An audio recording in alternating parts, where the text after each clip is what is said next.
ډیره مننه.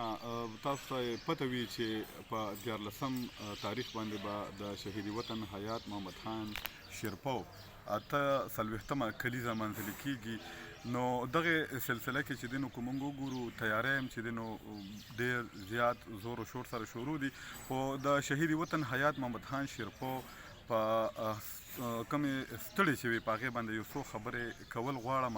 نو هغه دا دي چې کله خیبر پښتونخوا کې د پښتنو د وسایلو د پښتنو د ترقۍ د سوکالۍ خوشحالۍ خبرې کیږي، نو په دغې صف کې چې دی نو که موږ وګورو نو شهید وطن حیات محمد خان شیرپو چې دی نو هغه به په ټولو نه سربالا وي.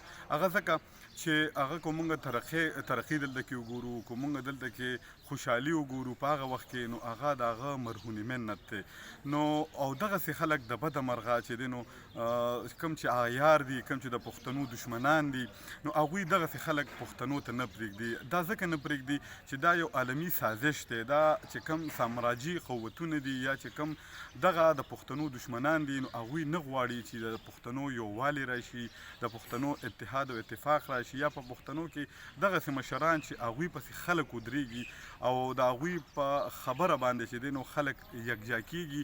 او هغه شخصیت چې دی شهید وطن حیات محمد خان شیرپو، هغه دغه ویژن و چې موږ پښتانه یو پلیټفارم ته راولو، د دوی د ترقۍ دپاره، د خوشحالۍ دپاره، د سوکالۍ دپاره موږ کار وکړو. نو دغه خلکو چې دی نو دغه ظالمانو چې دی نو دوی دغه پلان جوړ کړو چې هغوی موږ شهید کړو. نو په پېښور کې په یو کومه جلسه کې چې دی نو هغه شهید کړی شو. خو دا هم خلکو ته ووایم چې شهید چیرې هم هغه نه مړ کېږي. که موږ اوس وګورو نو هغه خلک به ني چا چې دغه ناوړی پیل کړی، خو شهید وطن حیات محمد خان شیرپو چې دی هغه به تر قیامته پورې ژوندی وي. د هغه کارونه، د هغه کارکردګي، د هغه کومه وینه چې د دې پښتنو او د دې وطن دپاره چې دی نو هغه توی کړې وه، نو همیشه دپاره چې دی نو هغه به ژوندي وي او په ښه الفاظو کې به همیشه دپاره چې دی نو شهید وطن حیات محمد خان شیرپو چې دی نو هغه یادیږي.